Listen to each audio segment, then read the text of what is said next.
Hola, hola, buenas noches, ¿cómo están? Nuevamente aquí en el programa, como cada semana. La semana pasada no estuvimos porque tuve un inconveniente más bien de orden de trabajo, pero bueno, esta semana ha sido motivo para contactar a un gran amigo mío, Guillo Bastías, Guillermo Bastías, que en realidad firma como Guillo, es un humorista y caricaturista chileno, a quien quiero mucho y con quien me he visto muchas veces en Lima, en casa y también en Santiago. Un par de veces lo visité en Santiago de Chile. Bueno, fue a propósito, pensé en invitarlo obviamente porque se han conmemorado los 50 años del cruento golpe de Estado que dio Pinochet en Chile, que significó una de las dictaduras más terribles que sucedieron en América Latina, eh, y que hoy se ha recordado estos días, justo el 11 de septiembre, en que bombardeó la moneda y murió el presidente Salvador Allende. Se han hecho muchos documentales, se ha revisado la historia, la herida sigue abierta, se ha podido finalmente, como les comenté en un programa anterior, juzgar a los asesinos de Víctor Jara y a tantos otros que murieron en el Estadio Nacional de Chile. Esta revisión de la historia en Chile es importante también para nosotros, porque en aquellos años también tuvimos una dictadura en Perú que que la dirigió el general Francisco Morales Bermúdez, que ya murió, pero que también tuvo contactos con Rafael Videla y Augusto Pinochet en el famoso Plan Cóndor, ¿no? Del cual se habló muchísimo y también sirvió para que estas dictaduras se pusieran de acuerdo para perseguir a algunos eh, políticos, ¿no? Que se refugiaran en cualquiera de estos dos países para capturarlos sin ningún derecho, sin ningún juez de por medio, sin ningún fiscal, simplemente actuando bajo la sombra, ¿no? Del poder que tenían en ese momento. Bueno, hoy hablaremos con Guillo para que nos cuente un poco su testimonio de lo que significó el golpe de Estado de hace ya 50 años. También hablaremos de lo que significa la inteligencia artificial, que ya estamos rodeados prácticamente de esta nueva tecnología que va a cambiarnos la vida. Y hablaremos al final un poco sobre lo que significa la ley del mecenazgo cultural y lo que está pasando con los centros culturales en nuestro país y en Arequipa especialmente, ¿no? Así que voy a invitar a Guillo para conversar con él ahora mismo. Hola Guillo, ¿cómo estás, querido amigo? Hola, querido Omar, qué gusto de verte, aunque esté lejos, lejos, en la otra Oh, punta del mundo. siempre, siempre estamos cerca, querido amigo, siempre. Bueno, yo quiero leer un poquito de la introducción de quién es Guillo, para quienes no lo conocen, aquí en Perú. Guillo es Guillermo Bastías, nació en Santiago de Chile, estudió arquitectura y cine en la Universidad Católica, se convirtió en dibujante cuando creó en particular su particular manera de decir la verdad en los años grises de la dictadura, logrando hacer sonreír pese a todo. Enguilleció con su humor editorial las páginas de la mítica y legendaria revista APSI durante toda la amenazada existencia de ese medio. Posteriormente publicó en revistas como El Periodista, Rocinante y Plan B. En fin, tiene una larga trayectoria, ganó premios internacionales. Ahora se encuentra justamente en Canadá en una gira que está haciendo, una gira internacional con sus dibujos, a propósito de lo que él significó como caricaturista y como dibujante crítico de lo que fue la dictadura militar. Él publicó este libro, Pinochet Ilustrado. Esta es una edición conmemorativa de lujo, de tapadura, que tuve el placer de obtenerla gracias a su generosidad una vez que nos encontramos en Lima en el año 2009, ya hace cuánto tiempo. Sí. Así que Guillo, querido, siempre es un placer tenerte contigo, aun cuando vamos a hablar de cosas no muy placenteras ni muy agradables. ¿Qué pasó el 11 de septiembre, querido Guillo? ¿Dónde estabas? ¿Dónde te agarró el golpe de Estado? Me agarró en un departamento que compartía con dos estudiantes más, uno de arte y otro de arquitectura, y me agarró así de sorpresa como a tantos chilenos, y yo en ese tiempo estaba involucrado apoyando a Allende, entonces con la Ujú, agrupación mía que se llamaba MAPU, quedamos de juntarnos eh, en la parte poniente de Santiago. Para eso ujú, tenía que cruzar por delante la Alameda. Entonces, al cruzar por delante la Alameda, una cuadra más al sur, me tocó ver, coincidió con el bombardeo a la moneda. Vi los aviones, ujú. vi el humo, y Y fue una cosa como ver una película ajena. Esto no puede estar pasando, así que te destruyen el Palacio Presidencial. Bueno, en fin, Pero así, se así me... sabía, Guillo, ¿Mm? así te agarró el golpe, sí, pero se sabía ya que se hablaba, digamos, o se conocía de que los militares podrían dar un golpe de Estado. Sí, o sea, eso lo sabíamos desde que, antes que asumiera Allende. ¿Te acuerdas Ujú, tú? Hubo ujú, un estado que mataron al comandante en jefe para generar un caos, la ultraderecha de Chile. ujú, Y la consigna era tanto de Nixon como de la oligarquía chilena, fundamentalmente el diario El Mercurio con su ujú, magnate, de no permitir que tuviera éxito Allende y de, como decía Nixon, de quebrar la economía. ujú. Entonces lo sabíamos, claro. Pero en esa semana, yo por lo menos, yo creo que otra gente estaba más informada que yo estaba más relajado. Ujú, Habíamos tenido una marcha súper multitudinaria de apoyo al gobierno unos días antes. ujú. Estaba relajado, entonces como que se me adelantó el golpe a lo que yo preveía. Pero había una crisis económica, ¿verdad? Es decir, había un paro de transportistas, de camioneros, si no mal no Sí, recuerdo, y sí, también había una inflación galopante, es decir, había problemas económicos en Chile en ese momento que no se podían sí, controlar. claro. Bueno, se cumplió el objetivo pues, de hacer chirriar, como decían Ujú, chilena. Claro, hubo un paro de camioneros que paralizó y creó desabastecimiento. Después, con los archivos estos que se fueron revelando del Pentágono, ujú. se supo que todo ese paro había sido financiado por la CIA. Cierto. Y bueno, estaba un país en crisis, pero muy esperanzado, porque por primera vez los que nunca habían tenido la posibilidad de acceder a beneficios sentían que tenían un gobierno de ellos, ¿no? Ujú, Éramos pocos. En la última elección los partidarios de Allende sacaron un 45%, creo. ujú, Y los otros eran repartidos, no era solo derecha. Estaba la democracia cristiana, que es como de centro, y estaba ujú, dividida entre los golpistas, que eran pocos, y los opositores leales, digamos, dentro de la democracia, en fin. ujú.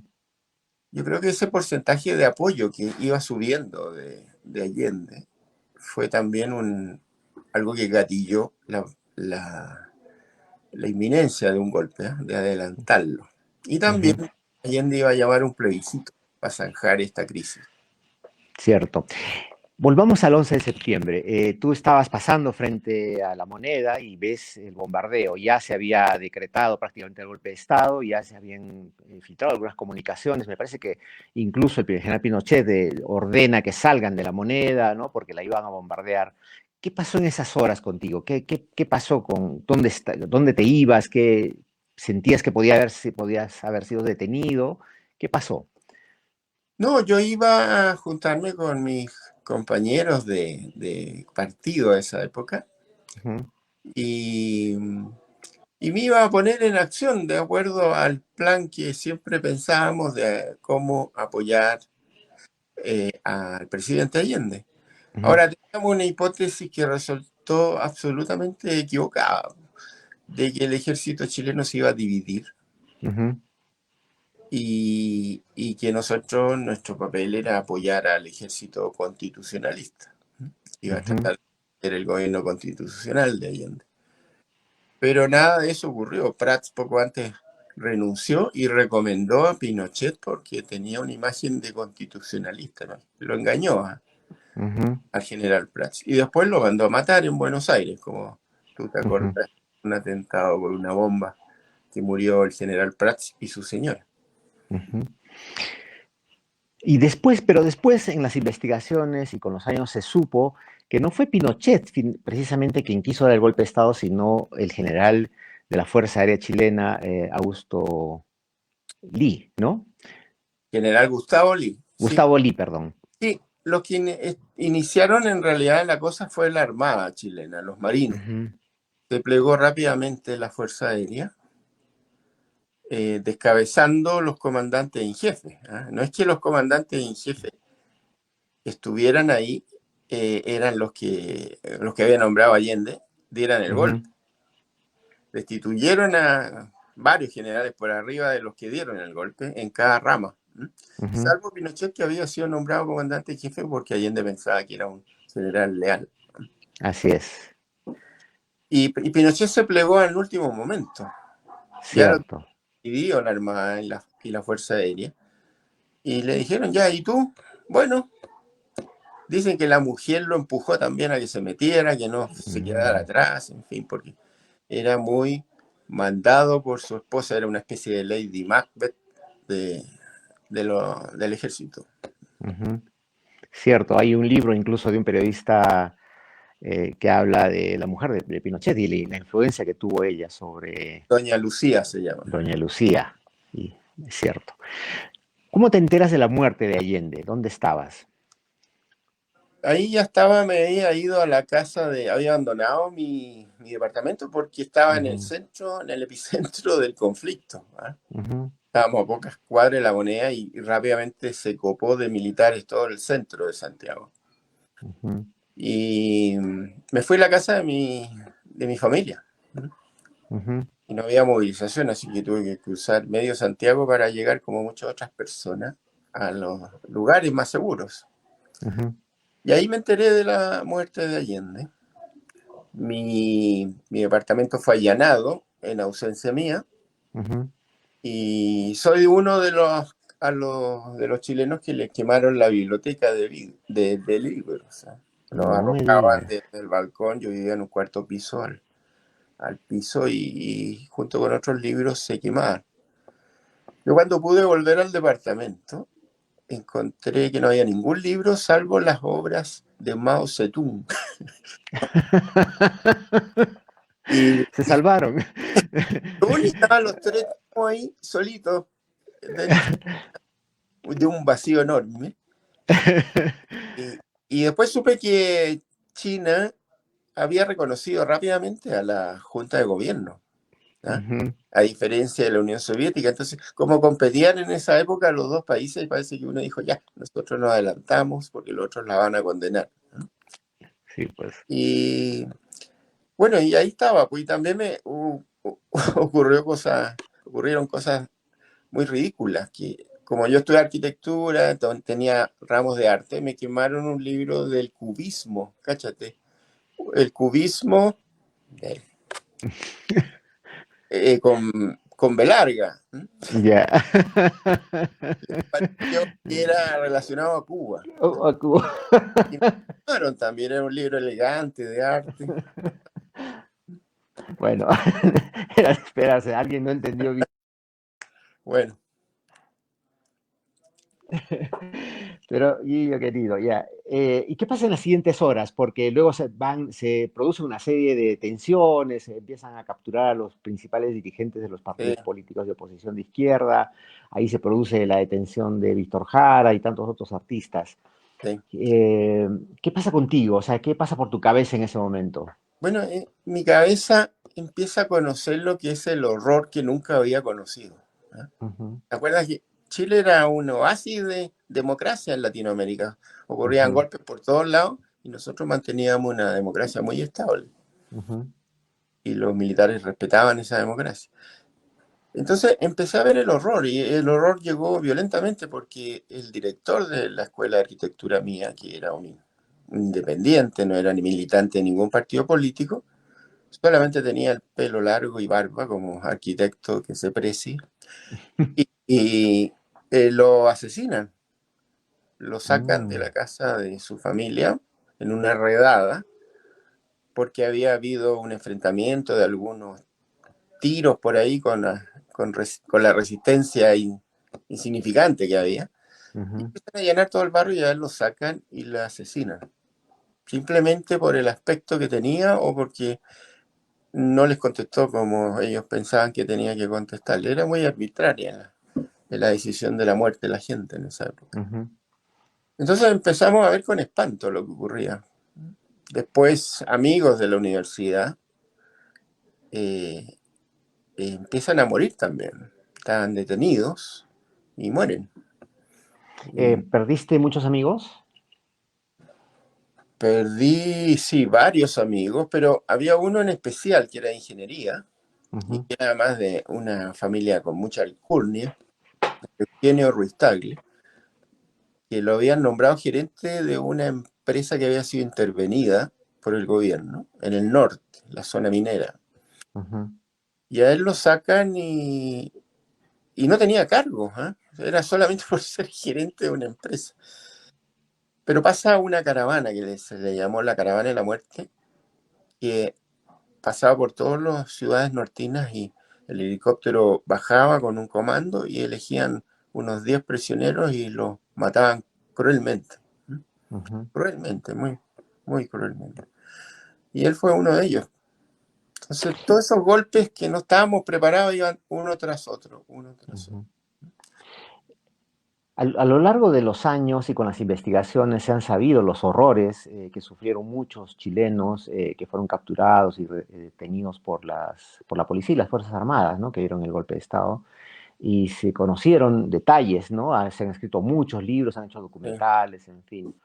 En ese momento, cuando se produce el golpe y se empiezan a haber detenciones, ¿ustedes sabían que estaban pasando al interior de los calabozos o del propio Estadio Nacional este tipo de horrores?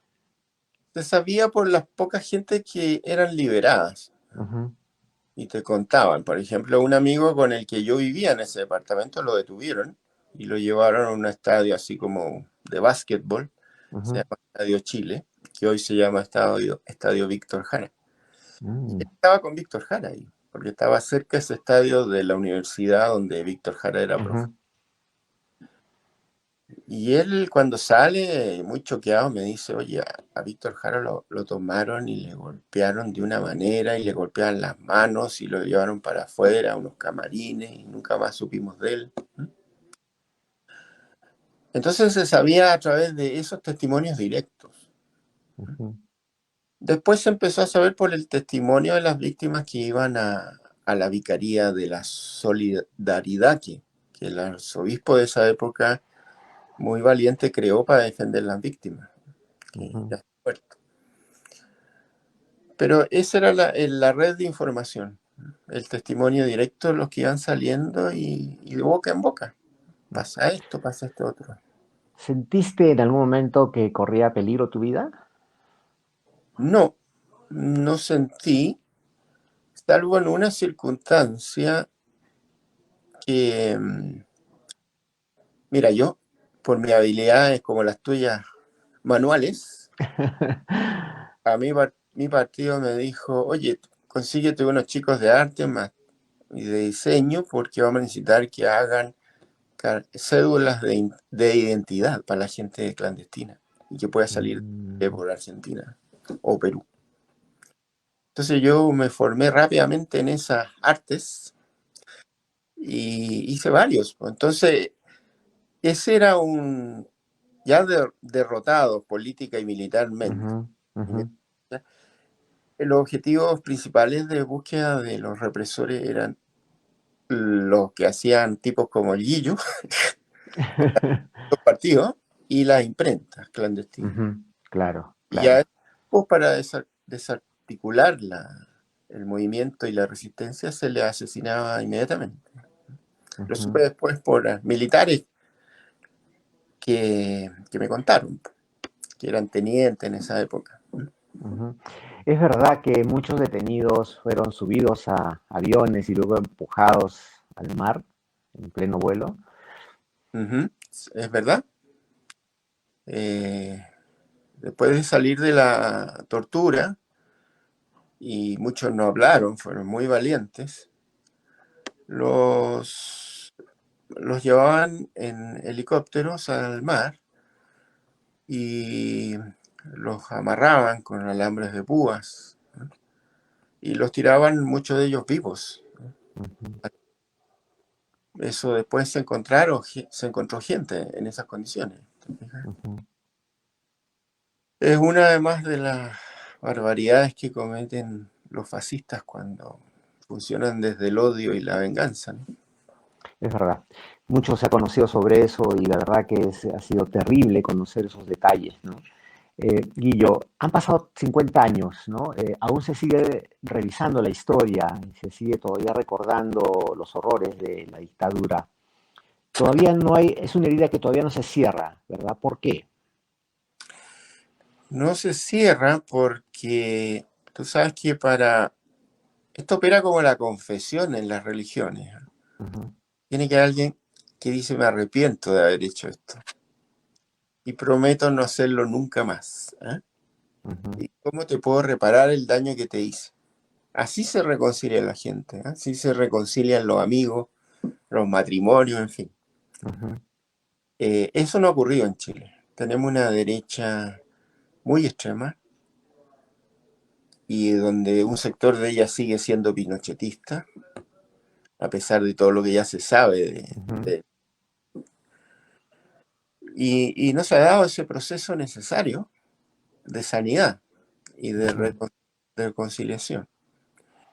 Y por otro lado, porque hay que entiendo, 300 personas que están desaparecidas. Y eso es una tarea de Estado, como dijo el presidente Boris. No vamos a Ujú, cesar hasta que sepamos de ellos. ujú. Hubo una comisión de la verdad, como se hizo aquí en Perú, durante el conflicto interno que tuvimos con Sendero Luminoso y el terrorismo aquí en Perú, y como se hizo también en Argentina, ¿no? Que lo presidió incluso Ernesto Sábato cuando hizo el informe Nunca Más. ¿Hubo en Chile algo similar? Sí, se hizo una... Hay dos instancias, el informe en RETIG Ujú, y otro informe que fue transversal, ¿eh? Había gente de derecha, pero de derecha democrática, integrando la comisión de investigación y búsqueda. ujú, Y sacaron un libraco muy gordo con los casos detallados, porque pasaron toda la gente testimoniando, tanto las ujú, familiares de las víctimas como las víctimas mismas. Fue algo muy doloroso para esas personas, volver a revivir y detallar lo que le había ocurrido. ujú. Y eso ahora, hasta hace poco, sale un parlamentario de derecha diciendo que no es verdad lo que está escrito ahí. ¿Ah? A desconocer el informe. Hacer el informe que es sesgado y, como siempre dice la derecha, es un informe ideológico, como si ellos no tuvieran ideología. La ignorancia llega a tal parte, hasta tal punto, de quiero decir que todo es ideología, tú sabes, pues es la manera Ujú, de conducirse uno en la vida y los principios en que cree. Entonces, ujú. bueno, eso es. Dime, bueno, en efecto, tienes toda la razón en eso. También se ha hablado sobre ese tema aquí en Perú, es decir, en lo que respecta a nuestro problema con el conflicto interno y esto. Y hay una derecha también que no quiere el Museo de la Memoria, donde está todo registrado de lo que pasó en aquellos años, no solamente los excesos por parte de las Fuerzas Armadas, sino también los asesinatos de Sendero Luminoso en Perú, Ujú. pero hay una derecha que no quiere reconocerla, ¿no? Y eso creo que es exactamente lo que está pasando en Chile, creo que de una manera mucho más extrema, ¿no? Entiendo. Y eso creo que va a impedir que por lo menos se cierren esas heridas, porque ahora que se han conmemorado los 50 años, ¿qué sienten los chilenos? Bueno, estos 50 años nos toman con mucha desesperanza por el rechazo a la propuesta de nueva constitución, Ujú, caer la constitución de Pinochet, reemplazarla por una realmente democrática y que la redactó gente común y corriente. ¿Eh? ujú, Y se rechazó y por múltiples motivos. ¿Eh? Y eso creó una gran desesperanza en la gente, digamos, democrática, que quería el cambio de la constitución. ujú, Y también nos encuentra en un país muy polarizado, de nuevo. ujú, Como no ha habido esa reconciliación que tú me preguntabas, por la razón, ujú, que volvemos a vivir los polos de la extrema derecha, que daría ujú, sin ninguna duda un golpe al presidente Boric si pudiera hacerlo. ujú, Y el otro sector donde como que las fuerzas equilibradas van siendo desplazada por los extremos de ambos lados. ujú, Ante esa actitud de la derecha surgen otros tipos de extrema izquierda que quieren hacer destruirlo todo, en fin, y flaco favor le hacen a la posibilidad de cambio, como, ujú. como siempre en la historia. Entonces hay una desesperanza y una mirada triste de la actualidad. ¿Ah? Todavía no se Ujú. sabe cómo logramos reconstituir este país en un país realmente democrático. De hecho, a mí Difícil. no me dan ganas de dibujar después del rechazo, Ujú, que se manipuló al pueblo de una manera a través de servicios externos. Después supimos que había una oficina de retirados del Mossad que se dedicaban a las fake news y a crear climas y todas estas cosas que hacen que la gente tenga una opinión distinta en pocas semanas. ujú. Así que, bueno, esa es la realidad de Chilito. Qué terrible. Sí, bueno, yo no solamente he tenido grandes amigos en Chile que, bueno, hoy ya no están, y he sabido de primera mano historias que yo no podía creer. Tenía una amiga chilena que se refugió aquí en Arequipa, eh, que tenía un novio que era un alto dirigente de un partido de izquierda y que, bueno, supuestamente lo mataron, la dictadura militar lo mató y ella tuvo que salir refugiada al Perú. Y muchos años después apareció el novio vivo con otro nombre y resulta que se había vendido a la dictadura por dinero, lo sacaron con un nombre falso a los Estados Unidos a Ya, cambio de que él vendiera a sus compañeros. compañeros. Sí, Casos como esos, qué increíble. sí, a nosotros igual tenemos muchos casos. Y ahora yo me encuentro en Edmonton, ¿ah? Canadá. Sí, y Vivió a muchos exilados desde el principio. ujú, Países, junto con Suecia, muy generosos en recibir exilados que salían de la cárcel directamente al exilio. Le conmutaban la cárcel por irse del país. Entonces me ha tocado convivir una semana con ellos y revivir todo lo que me cuentan de cómo fue su vida, todos torturados, todas las señoras que he hablado violadas. Y cuando eran jovencitas, ahora acabo de hablar con una niña, una persona que es una señora ahora, pero que la detuvieron cuando tenía 16 años, ¿te fijas? Era un escolar. La maltrataron como te puedes imaginar. Y aquí están organizados y han logrado, por obra de un socialista viejo, así, dirigente de siempre, que la alcaldía de Edmonton, que es como el ujú. gobierno, haya iluminado el puente más importante de acá sobre un río grande, con los colores de Chile. Mm, La estación del tránsito del puente, que dice el puente está abierto, el puente está muy copado, busque otras vías, tiene unas pantallas acá. Decía Semana de Chile. El puente está iluminado de azul, blanco y rojo. qué lindo homenaje en realidad. Este, mm, ¿Qué estás haciendo ahora por Edmonton, en Canadá? ¿Cuál es tu Y trayectoria ahí? llegaron a, a inaugurar una exposición de mis dibujos que ellos montaron. Yo le mandé las imágenes. ¿M? Ujú, Y quedó muy bonita, la hicieron en el hall central del Palacio de Alcaldía, ujú, porque el alcalde resulta que en su época universitaria Allende era como su figura mundial. Entonces ha ujú, sido muy generoso con toda la comunidad chilena. Eh, Hay historias muy bonitas ahí. Bueno, estoy haciendo bueno, ya la inauguramos y ahora ujú, tengo que dar unas charlas a la comunidad chilena sobre ujú, cómo fue mi actuar como dibujante en la dictadura en la revista APSI. ujú. Y en eso estoy. Y esta exposición que está acá es la que se va a replicar en otros países.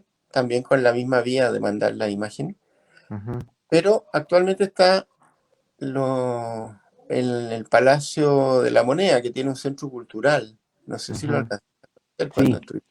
lo pude ver, sí. Es un sótano muy bonito. Sí. Y bueno, ahí está en un lugar privilegiado esta misma exposición.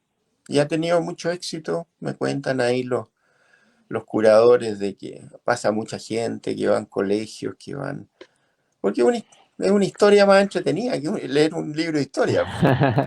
Tiene que ver con el Pinochet ilustrado, Sí, son una selección de esos dibujos. de estos Son, libros, de este libro, ¿verdad? son Para que 55 dibujos de ese libro que yo creo que no sé cuántos tendrá, pero 180 o 200 creo que tiene ese.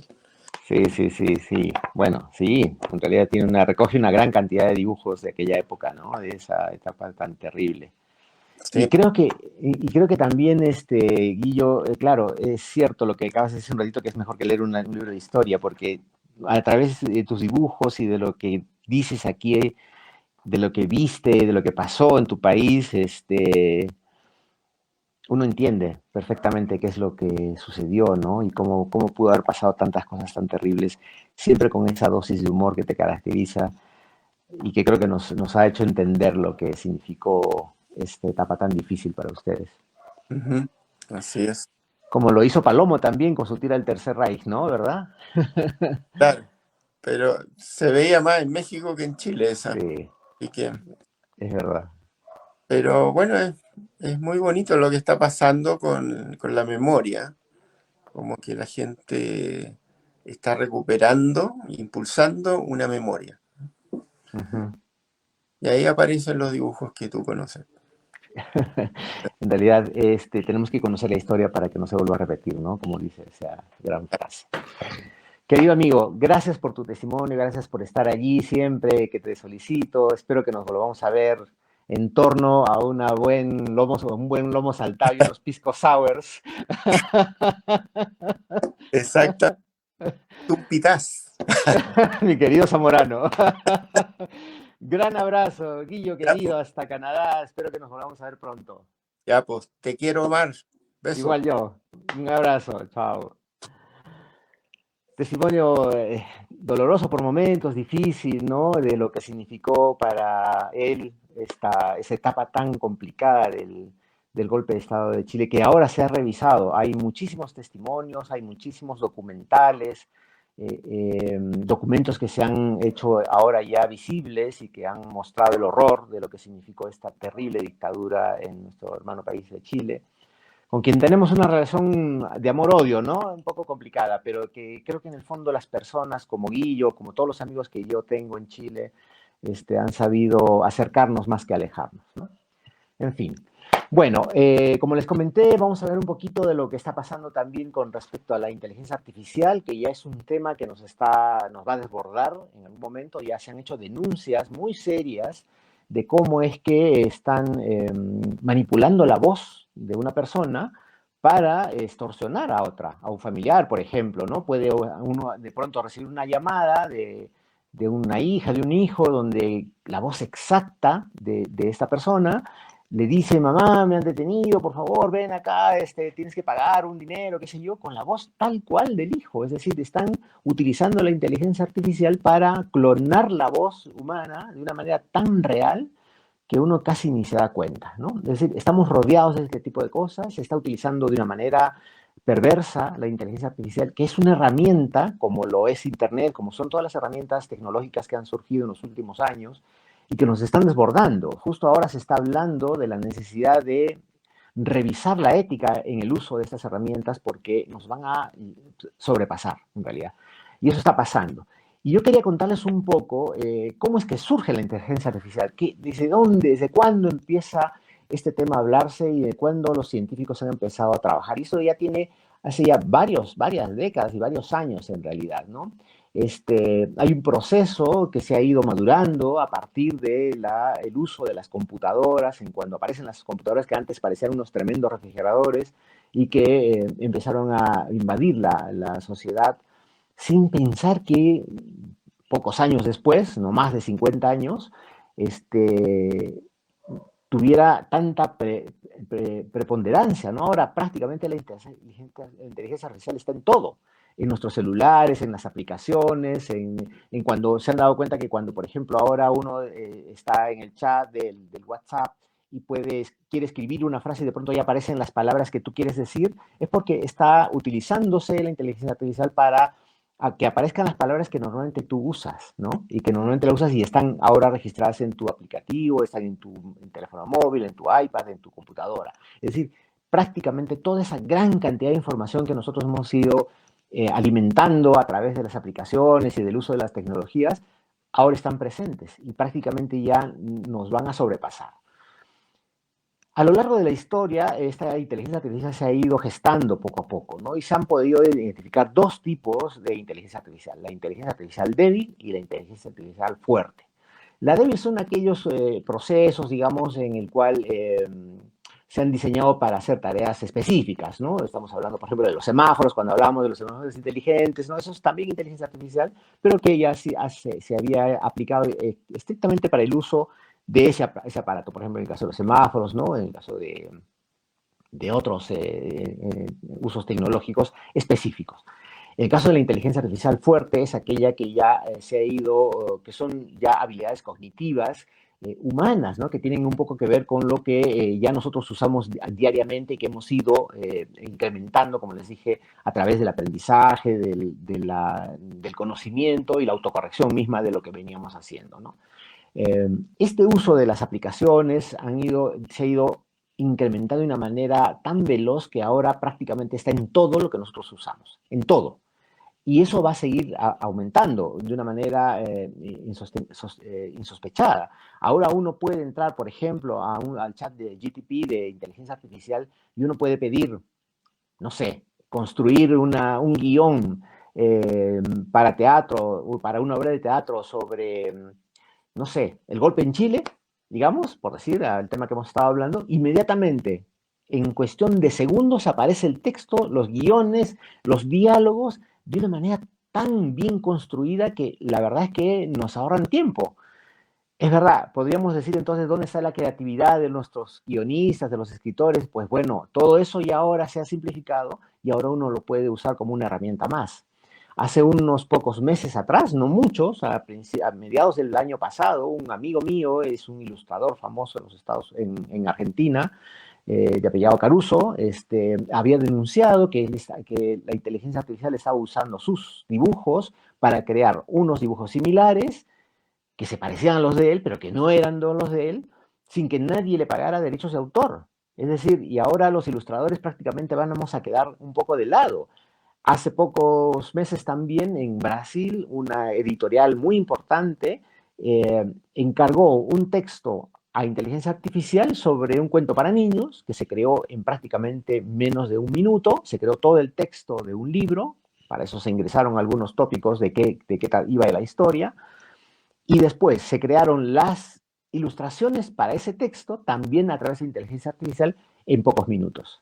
Prácticamente en menos de media hora la editorial tenía el texto, los dibujos y prácticamente la diagramación del libro.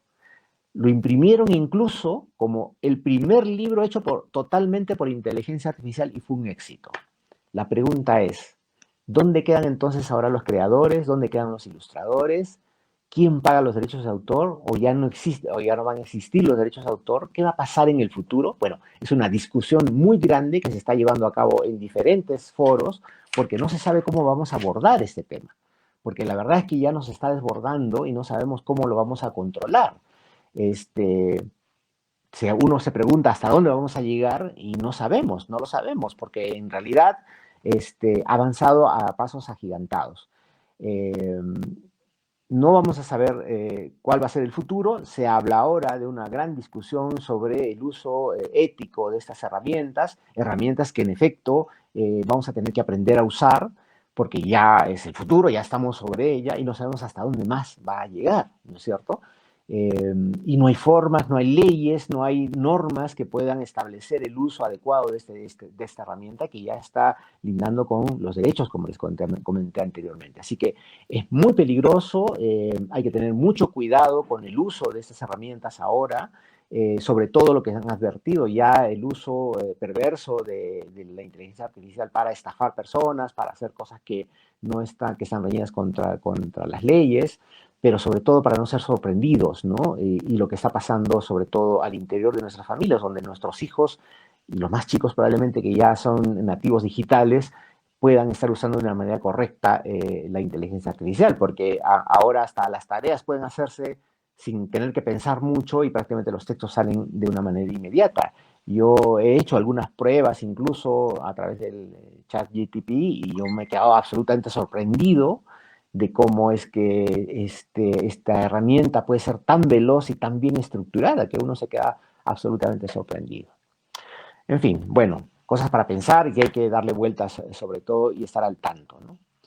El otro tema finalmente del cual quería comentarles rápidamente es que estoy sintiendo que tanto los centros culturales y como las instituciones que tienen de alguna manera vínculos con las actividades culturales están sintiendo un gran recorte de los presupuestos, ¿no? Y entonces se ha empezado a hablar sobre qué pasaría si se hace realmente una ley de mecenazgo cultural, que ya existe en otros países, existe en Argentina, existe en Europa, en varios lugares, donde las empresas financian proyectos culturales a cambio de impuestos, ¿no es cierto? Como se hace también las obras por impuestos, en efecto, ¿no?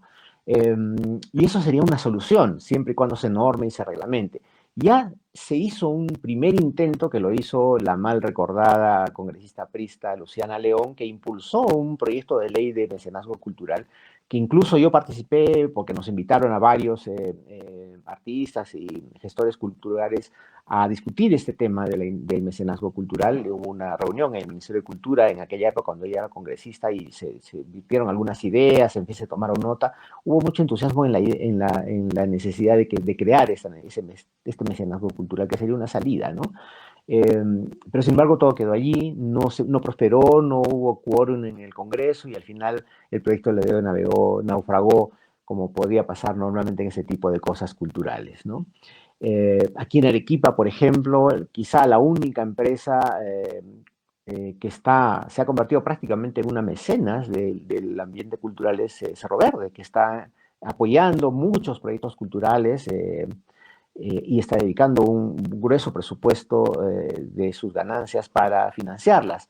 Pero, y muy pocas otras por allí, una universidad y algún empresario que algo pone, digamos, pero las empresas en realidad no se preocupan mucho por apoyar la cultura. Es como si la cultura no fuera importante para ellos, como si fuera, como siempre, ¿no? La última rueda del coche. Y la verdad es que muchos artistas y gestores culturales están naufragando en sus proyectos porque no tienen financiamiento, ¿no? Tanto la Dirección de Cultura de la Municipalidad de Arequipa como el Gobierno Regional de Arequipa no están destinando los dineros suficientes como para que se haga una gestión importante en el campo de cultura, que en Arequipa ha sido fundamental a lo largo de sus años y ha formado parte de su historia, ¿no? Pero aquí nada de eso está pasando. Y la verdad es que tendríamos que hacer algo.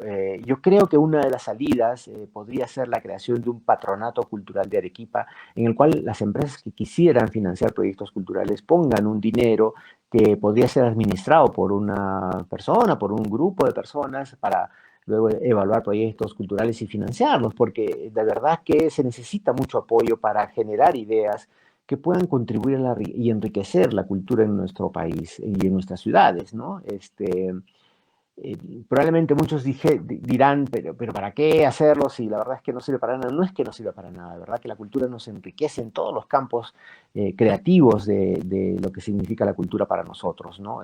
Hace poco estuve en el concierto de los 50 años del grupo Goethe en el monasterio de Santa Catalina y la verdad que fue fabuloso escuchar la música antigua y la ejecución de tantos temas tan maravillosos que ha hecho a lo largo de 50 años el grupo Goethe y que se dirigió por Augusto Vera Beja. Y la verdad que ese solo evento necesitaba un financiamiento y han tenido que tocar puertas, diversas puertas para poder hacer realidad un concierto tan maravilloso como este. Y así como ese ejemplo, hay muchísimos otros más que requieren del apoyo de prácticamente la empresa privada, porque el Estado no se preocupa para eso, por este tipo de temas, y no hay presupuesto para ello, ¿no? Porque también las autoridades que elegimos piensan que la cultura es un gasto y no una inversión, ¿no? Y en tanto piensan de esa manera, difícilmente vamos a poder avanzar. Ojalá que estas ideas cuajen, ojalá que en algún momento se pudiera hacer algo más, pero creo que es importante no cejar en el esfuerzo de continuar luchando por hacer de nuestras ideas y de nuestros proyectos culturales una realidad, porque solo así nuestro país y nuestras ciudades van a poder enriquecerse y vamos a poder ser mejores personas. Es cierto. Muy bien. Muchísimas gracias por estar allí. Si les gustó el programa, compártanlo. Mañana estará en YouTube, ya saben. Así que les mando un gran abrazo y nos vemos la próxima semana con un nuevo programa. Chau, chau.